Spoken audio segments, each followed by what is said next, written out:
allez, c'est une référence, Make It Shine. Je reprends la vidéo.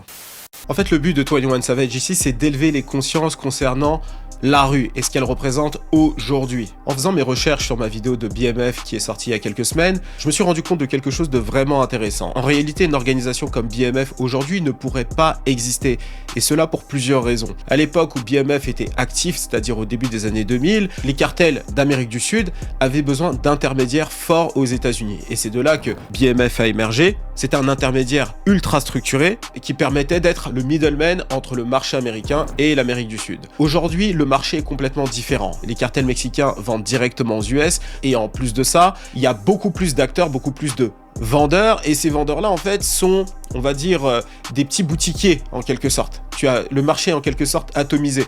Un petit peu comme l'industrie de la musique, tu vois, avant il y avait beaucoup moins d'acteurs, donc les parts du gâteau étaient beaucoup plus grosses.